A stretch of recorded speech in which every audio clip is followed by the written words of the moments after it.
Salam sepak bola ya. Di hari ini sebetulnya ada dua match. Yang pertama ada dari Liga Inggris, ada Brighton ketemu City. Ya, di mana City berhasil meraih kemenangan 4 gol tanpa balas ya. Brighton ini perlahan mulai turun, ngedrop.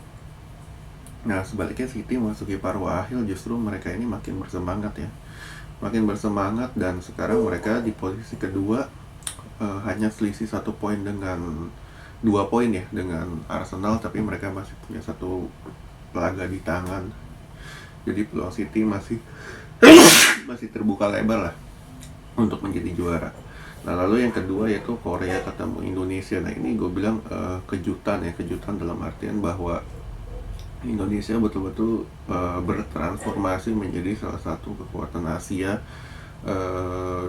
di turnamen ini ya, karena cukup banyak pemain sudah merasakan main di caps timnas senior. Jadi ketika berhadapan main di kelompok umur U23 ya, mereka secara pengalaman jauh lebih di atas, ketenangannya juga jauh lebih di atas ya. Hanya ya sebetulnya tadi di babak pertama Indonesia layak unggul, kontrol the game. Kita ya nggak pernah kita lihat Indonesia ngobok-ngobok pertahanan tim kayak Korea ya.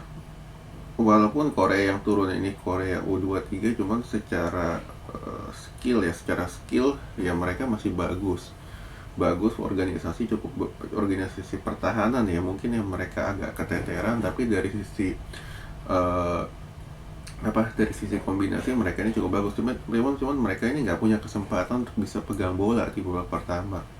Nah, di babak kedua justru mereka selepas tampil 10 pemain, justru mereka tampilnya lebih fluid, lebih ringan ya, enak. Umpan kawan pun mereka bisa dapat.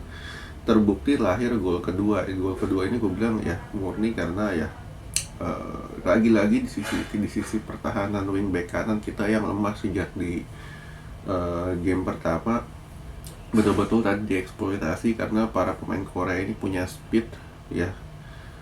2 kebobolan di penghujung waktu di waktu normal.